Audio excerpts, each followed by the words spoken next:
Okay နောက်ထပ် video ကနေပြန်ကြိုဆိုပါရစေဆိုဒီနေ့မှာတော့ computer မှာ Rakuten Viber down ကိုဝေမျှပေးသွားမယ် computer မှာ Viber သုံးလို့ရလားဆိုတော့အဖြေကတော့ yes သုံးလို့ရပါတယ် computer မှာ Viber သုံးလို့ရတယ်ဆိုတော့ဘယ်လို download လုပ်မလဲဘယ်လိုတစ်ခါတည်း connect လုပ်မလဲဆိုတော့ဟိုပါဝေမျှပေးသွားပါမယ်ဆိုတော့စကားတွေအများကြီးမပြောတော့ဘူးမိတ်ဆွေတို့ရဲ့ browser တွေကိုဝင်လိုက်ပါကျတဲ့ browser တွေဝင်လို့ရတယ်နော် so okay browser တွေဝင်ပြီးသွားပြီဆိုရင် search box မှာ VIBERWOWNLOAD ဆိုပြီးမှရိုက်ရှာလို့ရတယ် Viber download ပေါ့နော်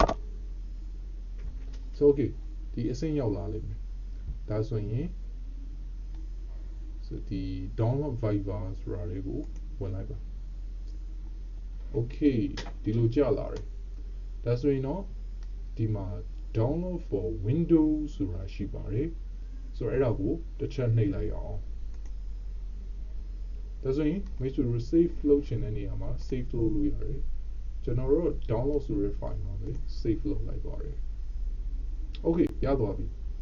ဆိုတော့ကျွန်တော်တို့ file နဲ့ကိုဝင်လိုက်မယ်ပြီးရင်တစ်ခါရယ် click နှိပ်ပြီးတော့မှ run လိုက်မယ်ဒီလိုပေါ်လို့ရှိရင်မိတ်ဆွေတို့ run ကိုနှိပ်လိုက်ပါနော် so yes or no မေးလေ yes ကိုပေးလိုက်ပါနော် okay ပြီးရင် install ကိုတက်နှိပ်ပြီးမှ download လုပ်လိုက်မယ် so ဒီနေရာမှာတော့လေပုံမှန်ဆိုရင်အနည်းဆုံး2မိနစ်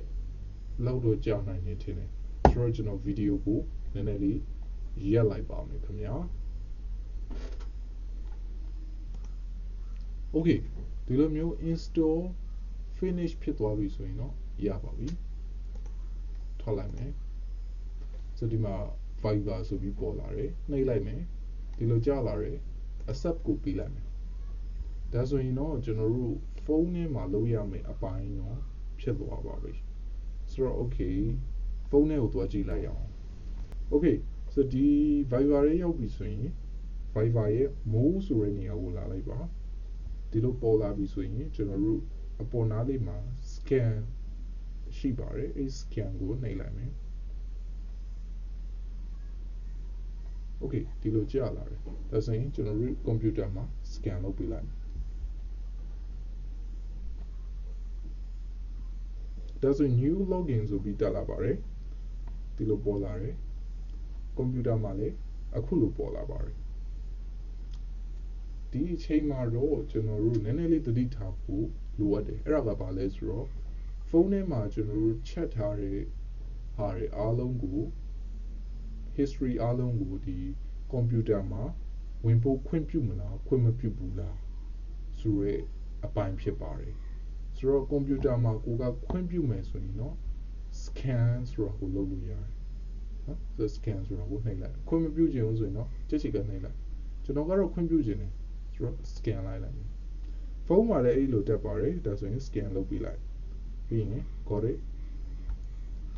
ဒါဆိုရင်ဒီ button လေးက100ပြည့်သွားမယ်ဆိုရင်တော့မိတ်ဆွေတွေရဲ့ Viber က computer မှာအကောင်းမှုဆုံးအချုံးမှုဆုံးပုံလို့ရသွားပါပြီ okay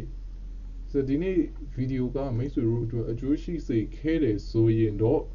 ထုံးစံတိုင်း like and subscribe လေးကျေးဇူးပြုပြီးလုပ်ခဲ့ပေးခဲ့ပါဦးဒါဆိုရင်တော့နောက် video မှာပြန်တွေ့ရအောင်